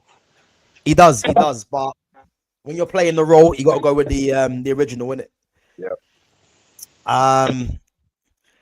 But this ain't gonna make sense here because it's out of position. Yeah. But the wingers can be classed as 10s. Messi and Neymar are 10s as well. So we've got 10s versus 10s, really. Okay. All right. Well, let's do Bernardo and Messi's Messi. But Bernardo's a bad boy as well. Yaya or Neymar? Bro, I'm going Neymar, man. I'm going Yaya and let the chat. I knew you would. Yaya Neymar, guys. Bro, you know what it is now. Yeah? You see with Yaya Toure, yeah, and I don't think many people actually think this. Yeah, Yaya Toure for me, I actually think he's the best midfielder playing the Premier League with Scholes. Yeah. I actually do think that. Like, and it might be a massive shout, yeah, but I'm looking purely at what Yaya Toure had to offer. The guy had no weaknesses. You know, and at time, again, people might say, oh, but he's playing for a dominant team in Man City, yeah? But again, you still got to show up and do it. And this guy, at times, yeah, it was just too easy. He was just doing what he wanted. Like, the guy had change of pace, strength, good from free kicks, a threat in the air, good defensively, great touch, great technique, could shoot. Like, he had no weaknesses, you know what I'm trying to say? So, when I look at the complete midfielder, I've said this to you before, the only player that can match him for complete in terms of all those attributes, he could dribble as well, is Paul Pogba. So I think this is how I'm looking at Yaya Toure, but I'm looking at Neymar as like the only one that betters Neymar for me in terms of generational is Lionel Messi. So that's how I'm pitting both of them. So I hear it, but for me, the thing, why I would go Yaya over Neymar is Yeah. Essentially, bear in mind, he went to Barcelona. He played second fiddle. He got his move from there, 14 million. So clearly, people weren't looking at him like he was gonna be that guy. You know what I mean? He was Yeah. undervalued, and then he showed the levels. You know what I'm saying? Mm, Like for me, Neymar was essentially the opposite. Like he's shown all the potential and all the talent, and if anything, people have just been more and more frustrated with him. Like obviously, like, he seemed to have peaked during the MSN shit, and then he got his big money move to PSG, and then since then, everyone's just kind of like almost forgot about him. You know what I mean? Because he's not stayed relevant. Like obviously, you see certain players that are generational carrying the teams to like the national teams to further in competitions. Neymar's been unable to do that. He was unable to win the Champions League at PSG, which everyone thought he was going to. And then mm. obviously after that, where did he move to after that? Was it not Saudi? Yeah, Saudi. Yeah. Al Hilal, isn't it? Yeah, so for me, Neymar's career, like it reached a peak when he was so young, and then the rest of his career, when you're talking longevity, like, bro, it's all been a downfall, really. Like I know he's had the potential, and like he's always had the ability to turn it on when he wants, but it's like he doesn't want to turn it on very often. Like Yeah. for me, I feel like Neymar's lacked motivation. He did so much at a young age that he's like, fuck it, let's just party now. Let's just spend this money in it. Yeah, Like, no, like, do you know what? I think that's a fair like observation, is it? Because I think in his head, obviously, we know about the Brazilian players as well, innit? These guys just want to party, in it, Ronaldinho, yeah, etc. R9 and that, and maybe in Neymar's head, he's probably completed football because club level, he has completed everything in club level, really. yeah, La Ligas, Champions Leagues. Obviously he's won a Copa America as well. The only thing that's slipped his grasp really is a World Cup and yeah, a Ballon d'Or. But the Ballon d'Or, I don't look at Neymar as him not winning the Ballon d'Or. He was just in a period where it was Messi and Ronaldo, and no matter what he did, he was never going to get in front of those two because it was those two were the complete opposites, and it was the popularity contest, isn't it? Because there yeah, was a period at Barcelona where Neymar was carrying that attack, yeah. especially if you look back at the Champions League comeback against PSG as well. Because this is So the thing you see with Neymar when you deep it yeah, at club level, like I say with the MSN thing, it already like everyone was like, this is the best front three in history. yeah, Yeah, so that's one box ticked. He won everything there. Next box ticked. Like when it comes down to it, he got his big money move, and he's looking at it like, right, okay, should win the Champions League here fairly easy, whatever.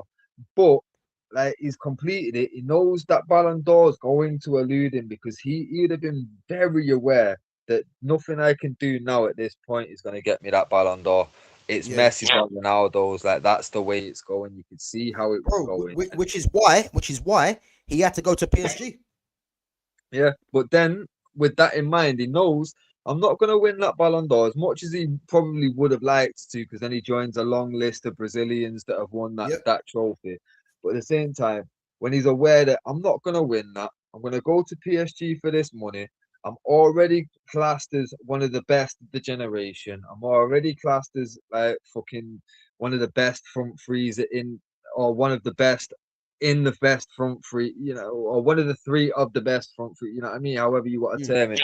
But it's like he's done so much, and then you can't really win that Ballon d'Or, so there's not really another level to go to.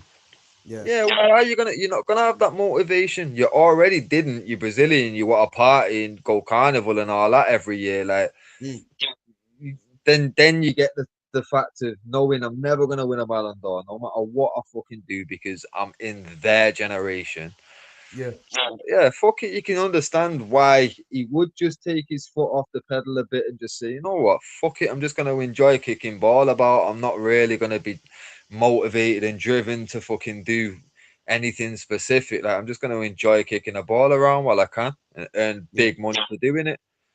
Fair play Yeah. to him, but Like I say, listen, it's a fair argument, man. It is definitely a fair argument. I'm a massive fan of him because, as I said, I think it's a lot of it's to do with what football's become now, isn't it? And you know, when he was in his peak, man, he was just something else, man. And as I said, for me, Messi's the only player that can chat to Neymar when Neymar was at his peak. The only player. So, but yeah, so just based on that, are you going with Yaya Toure? Yeah, if we're having to do. Yeah. I mean, I will go Neymar personally. I rate both players, but yeah, listen, I'm happy to just say Neymar. Yaya Toure. Falcao or Ibrahimovic. Oh, that is difficult. If we're taking just time at the clubs, it's got to be Falcao. But if we're taking who I prefer overall, it's Zlatan. Yeah, no, listen, I'm exactly the same. I think overall career, it's Ibra. But Falcao's actually, you know what? I don't know. Actually, Falcao's impact at Monaco or Ibra's impact at PSG. Nah, because Falcao was still deadly at Monaco, bro. Before we got like But he was better at Atletico, bro. That's the problem. He was, but Zlatan was better at fucking about 3 other clubs as well. Like, I'd have took Zlatan at Inter. I'd have took Zlatan even at AC.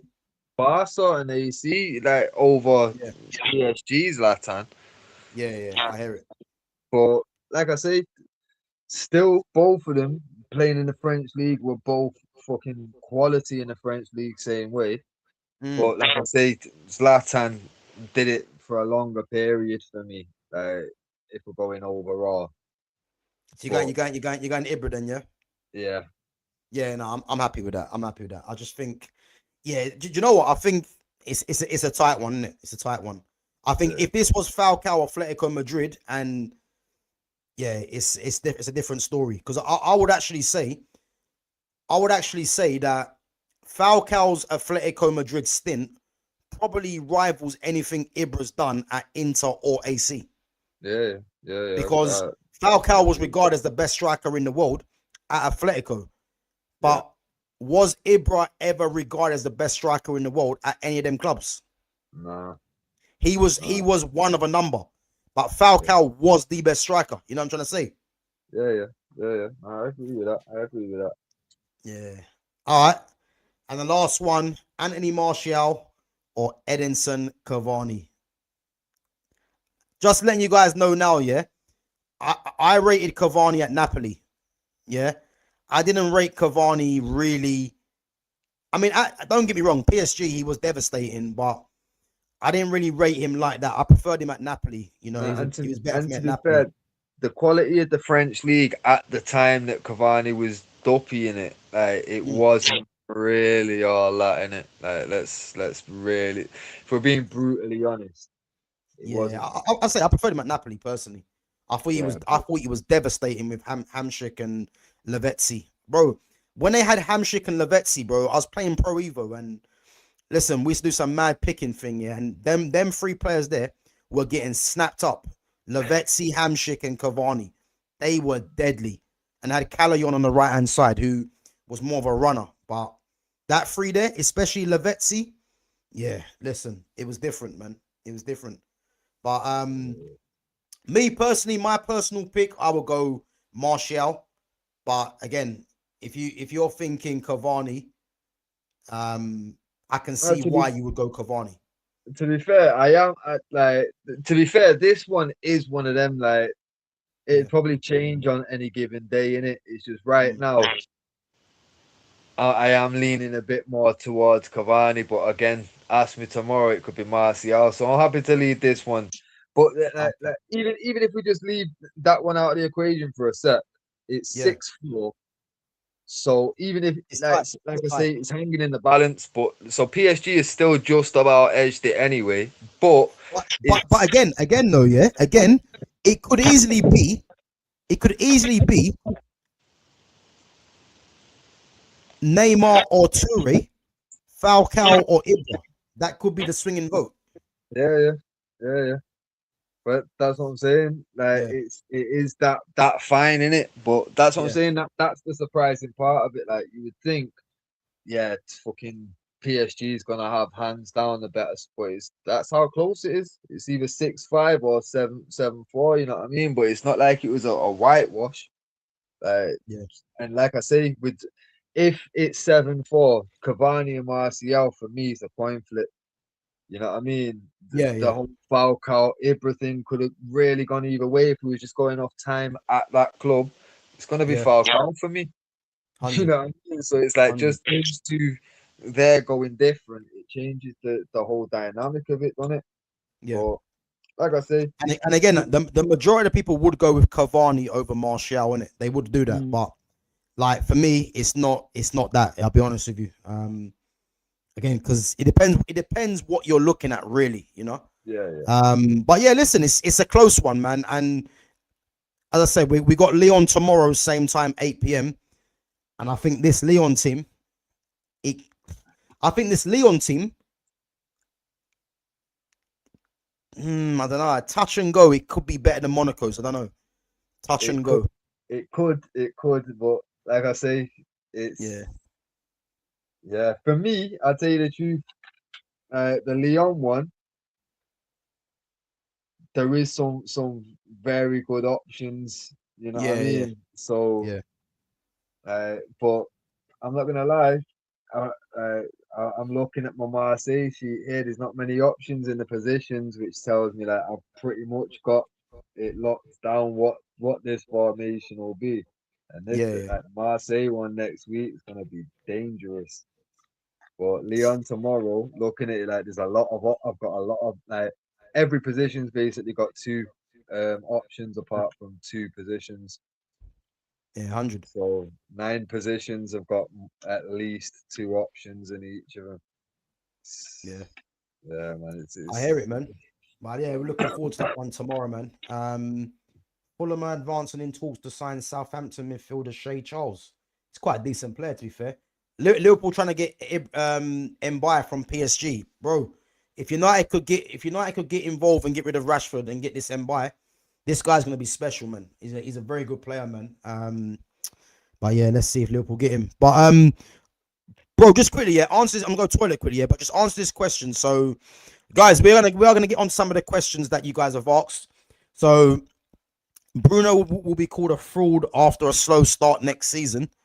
Um, and he says Bruno, Minu, and Tillemans cannot play in the same 11. What do you think if Carrick decides to put that as a midfield three? Do you reckon that works? what Just we answer go. that question. I'll be back in 1 minute. Yeah. Yeah, yeah, yeah, yeah. So for me, going with a midfield two of Tielemans and Menu with Bruno in the 10, like, nah, that's not gonna work. I'm not gonna lie.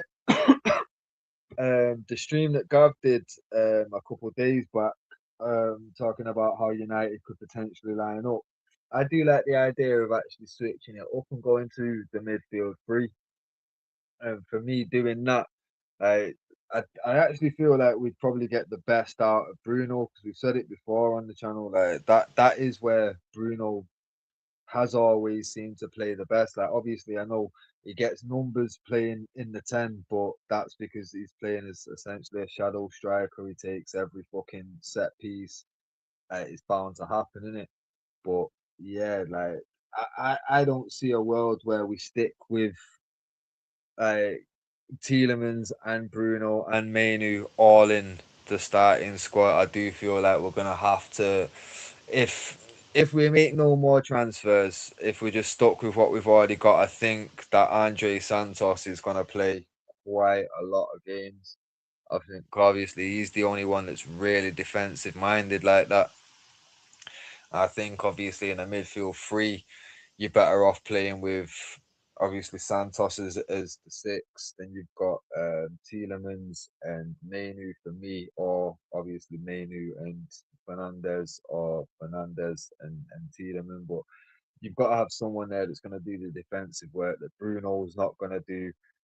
I don't really want to see Mainu constantly having to track back and do all the defensive work neither. I do want him to have a bit more of a creative role. Tielemans. Like, I know that he's not bad defensively, but again, his best work's going forward. So yeah, for me, it doesn't particularly work. I wouldn't like to see it. I'd prefer to see another defensive midfielder signed because I'm not really confident of having Andre Santos constantly in the team. But like I say, he's a decent enough addition to as a squad player, but I wouldn't want him to basically be like Casemiro's replacement to partner up in a midfield too. I just don't think he's that guy, at least yet anyway. But yeah, Is that Andre Santos, mate? Yeah. yeah. Because I was saying, like, to be fair, when you did the stream the other day where you're talking about how United could potentially line up, I do prefer the idea of switching to a midfield three because that way we probably, if we're going to play Bruno, we'll probably get the best out of him there. Same way, fucking, I think if we're going to have a defensive midfielder, it's probably like just going off what we've got now, it'd be Santos in the middle with Mainu and Tielemans on either side, or you can fucking switch it up and put Bruno on one of the, you know what I mean? But keeping Bruno in the 10 doesn't particularly work. I think Tielemans could probably do a job in the 10, but I don't want to see him in the 10. Yeah. Mainu could do a job in the 10, but again, I don't I don't actually think we need to be playing with the 10. You know what I mean? I think I'd prefer to see a 4-3-3, but we're gonna have to definitely like bring somebody in on the wing because I know a lot of people like to see Dorgu there, but for me, I want Dorgu left back. That's our Same, third same, choice left same, back. You know same. what I mean? So for me, we have to have a left winger that's a real first team because I don't mind the idea of Rashford sticking around and being still used, but he's not gonna be the main guy. You know what I mean? It's gonna be a Yeah. slow come back into the team, like gradual minutes here and there, a start here and there, but it's not gonna be every game 90 minutes. It can't be because I think Carrick knows that like there's a good chance he's going to have Rashford here for the start of the season, and he's not going to be able to get rid of him. And he's kind of already like putting out little statements about like fans should be like kind of accepting of the fact if a player comes back into the team and stuff like that in it. Yeah. So I think he is going to be brought back in, but for me, Rashford shouldn't be the first choice. I want to see him as like a backup role. You know what I mean? Just like Luke Shaw's a backup role as a squad player. I don't want to see Rashford as like first team ever. You know what I mean? Yeah. Like he But should the be. thing is, because of the wage that he's on, you know, everything leads to him being a starter, which is going to be a problem. Now, you know what confuses me, yeah, and it makes me laugh is that I see something yesterday on Sky Sports, yeah, and it's like these guys are either dumb or they're just quite simply not understanding, yeah. If you would have seen the lineup that they went with, what Carrick's what Carrick's gonna do next season, yeah, they think it's gonna be Lamens in goal, Dallo and Luke Shaw as the fullbacks, Martinez and Maguire. They had Tillemans and Kobe, Bruno in the 10, Embuemo, Sesko, and Rashford as the front three, yeah. That team there's concerning for me. That front three, yeah, of Rashford, Embuemo, and Sesko, yeah. I don't understand how people can't see this, yeah. That's a front three that's not gonna work. Embuemo is not a ball retention player, and if they've been watching the games, Carrick's been playing him through the middle as well. Even though I mean, I personally don't like seeing Carrick play Embuemo through the middle, personally, yeah. But I can see why he's playing him through the middle because he doesn't trust him on the right wing because he's not a good footballer. So if he plays him on the shoulder, playing him through the middle, it works for Embuemo's skill set. Sesko, as we already know, is a player that plays on the shoulder. He's not a link man striker. Marcus Rashford's just come back, yeah. Cunha's got the number 10 shirt. And these clowns in Sky Sports think it's a good idea to put Rashford, Sesko, and Mbuemo as the front three. Yeah. Now, if you remember under Eric Ten Hag, you know, I remember calling this out, saying that front three of Garnacho, Rashford, and Højlund will never work. That is the same thing if you play Rashford, Sesko, and Mbuemo. You need to have a ball retention player in the front line. And I'm trying to tell you, yeah, the Sky Sports and a lot of these people in the studio, yeah, it's like it's very clear that these guys don't watch Man United, so they're just guessing. Because I know Rashford's on a lot of money, yeah, but how does Rashford come into this team and Cunha's on the bench?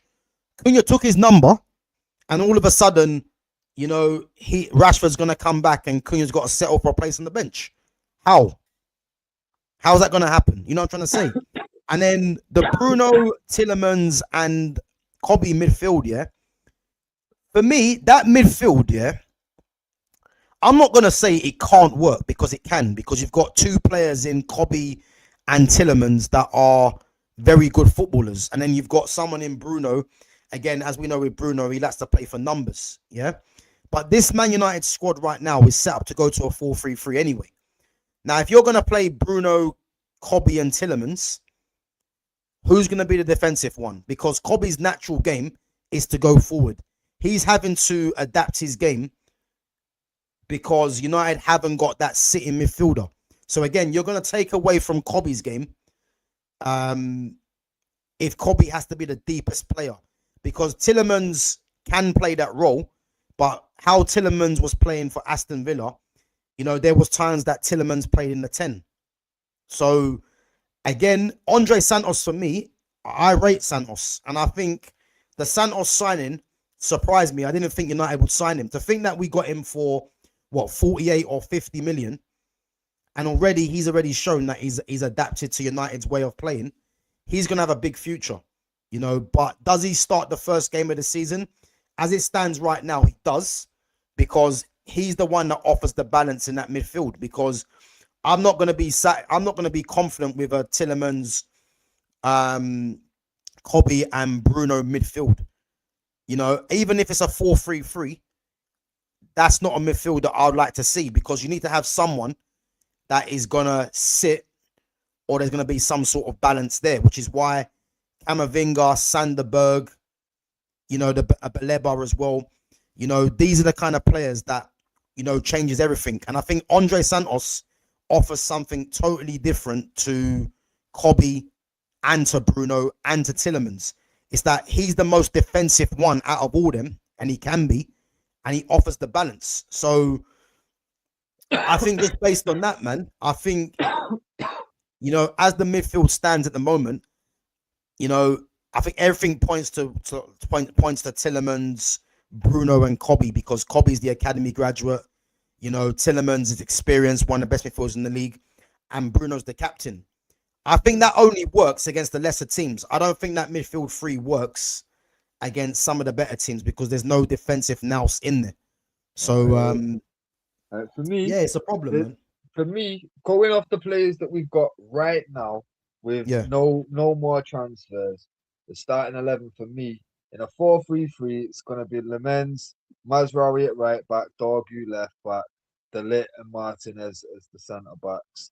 That's always going to stay the same anyway. Like, even if we stick with the current formation that we had last season in it. But then in the midfield three, we're going to go Santos, Mainu, Tielemans. Then wings, I'm going to go Cunha on the left and probably Mbumo on the right, and then put Sesko up top. But what are you saying that is going to be that should be Carrick's ideal team? You're saying? Nah, I'm saying that if I'm going to go with the 4-3-3, that's what I'm going with. But if I'm sticking with the current formation, I'm going to end up going with Santos and either Mainu or Tielemans, and like maybe switch that up depending on who the opponent is and all the rest of it. And then in the 10, I'm going to go with Ahmad, because realistically, I don't want to see Ahmad on the right much more.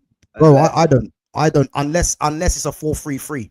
Yeah, but again, I feel like in a 4-3-3, I'm gonna start and Mbumo and bring Ahmad on to you know what I mean, to just help you at the end when we need if we need something, because I feel like Mbumo does start games fairly well, but he like peters out throughout it. You know what I'm saying? Yeah. Ahmad, I feel like he's he's more equipped for coming on and changing the game than Mbumo is. You know what I'm saying? But if I'm gonna go with the current formation, I'm gonna put Ahmad in the 10, keep Konya out on the left, and obviously, but that's what I'm saying. Like ideally, like Rashford is a squad player to me. Fucking at this point, I'd treat Bruno as a squad player. If I'm being totally honest, fucking Bro, listen, you know my thoughts on Bruno already, man. yeah. If I had my way, he'd be gone. You know, it's an unpopular opinion, but if Man United wanna, like I said this so many times, it's getting boring now. Man United need to move away from Bruno Fernandes, and I think if we get one more midfield player in as well, which I believe we will, you know, it probably means that Bruno's not gonna play every game. But as long as Bruno's here, yeah, it's gonna be the Bruno show, and I'm bored of it. I'm bored of it, and it's like there's too many fans that are too invested in Bruno Fernandes, and it's like, do Man United want to get back to a serious level, or do we want to just keep trying to revolve the team around Bruno? The fact that we've got Andre Santos in and I think Yuri Tillemans is the key for Bruno to be moved on or to be ushered out the team, because Yuri Tillemans can play in the 10, but not only just that, Yuri Tillemans gives you the versatility of playing a 4-3-3. Bruno can only thrive really in a 4-2-3-1 where he's allowed to play the way he does and be a gung-ho kind of player. The issue that comes with that, if you've got someone like Bruno that's allowed to do what he wants, you cannot control games like that. This is why I'm saying a 4-3-3 is much better suited to controlling games. But what that means is that if you play a 4-3-3, Bruno's numbers will definitely reduce. So this is the thing. So do Man United want to control games, which means going to a 4-3-3? Because I'll argue with anyone, Man United are not going to control games in a 4-2-3-1 with Bruno Fernandes playing as number 10. Because his game is all about what numbers can he get to stick out. So it's not going to be about control. But then if you play a 4-3-3 and Bruno still plays, his numbers will drastically reduce because he's got to be a bit more disciplined. You understand what I mean? Yeah. So that's the sticking point. And this is why I badly want United to get another midfielder, because if they get, let's say we get Camavinga, which is the dream, Camavinga, Tillemans, Kobe, and Andre Santos, between those four, you can play a 4-3-3. Yeah. And you can control games like that. Even if you get a Sanderberg, you can control games. But if United think they're going to control games, playing the 4-2-3-1, having Bruno do what he wants to do, you'll find the same old issues arising, in my opinion. So yeah, man. So let's see what happens. Do you think Carrick will change his formation? Well, the fact that we've got Tillemans and Santos is telling everyone that we want to go more possession based, which is a good sign. This is why I'm going to keep saying, I know there's been talk about Juventus coming in for Joshua Zirkzee, but I still think Zirkzee stays. And if we're going to go to a possession based team, you're going to get better out of Zirkzee. It's a fact, However, if Zirkzee was to move on because he wants to, then again, it's going to be another player that we've not got the best out of, and there's talk about Endrick replacing him. I actually don't think United oh, what a strike. I actually don't think United get another striker, especially if Rashford stays, because I think United might just think Rashford can play through the middle, Mbeumo can, Cunha can, but I'll reiterate, man, I want Zirkzee to stay because there's a top footballer there, and the only thing that's missing is him to be given more chances to play, and us and Man United playing, more of a possession-based style. But if that doesn't happen and Carrick wants to play this counter-attack style, then it's not going to suit a Xerxes. It's not going to suit an Ahmad either, you know. So we'll have to wait and see, man. But I mean, I haven't watched any of the games really, but from some of the clips that I've seen, you know, it does look promising. Obviously, it's pre-season, but I just want to see some signings being made and see what we do from there, man. That's the main thing, innit? You know. Yeah. So yeah, that's that, guys, man. But listen, we're gonna wrap it up anyway. We are gonna be live tomorrow at the same time at 8 o'clock. This time it's gonna be the Leon one. Obviously, this one was meant to be done yesterday, so we had to fit it in today. But yeah, tomorrow's gonna be Leon. Leon's all-time 11 from 2005 to the present day. I can tell you this right now: there's no player getting into the present day team from the present day team. So a little bit of a spoiler there. But yeah, listen, we'll definitely be live at that same time, and then hopefully, you know, United start making some signings, because I'm just hearing. The thing is, I'm not reacting to a lot of the rumors because I'm bored of it. It's just listen, stop the crap, you know, and just get some players in, man. But there's been links to Lewis Hall. I've always said we're not going to get Lewis Hall, and especially with Bruno Guimaraes going, I think that doesn't happen. And then yeah, man, we're just stuck in a situation where, you know, there's players that I want, players that Fitz wants, but are we talking to them? I hope so. You know, can we change their mind? I don't know. But yeah, man, it's just been absolutely frustrating. But we'll have to wait and see, man. Yeah, big up there, Les, man. Yeah, I see the Lewis Hall one. I never thought Lewis Hall was going to happen anyway, because it's going to cost too much money, and Newcastle don't need the money. And he's a Newcastle fan as well. So yeah, but let's wait and see what happens, man. But listen, make sure, guys, you smash that like button on your way out. Make sure you sub to the channel as well. And as I said, we are going to be live tomorrow at 8 o'clock. I'll probably be doing a stream in the morning as well around 12:30. I'm going to see what news is about and see what I can react to.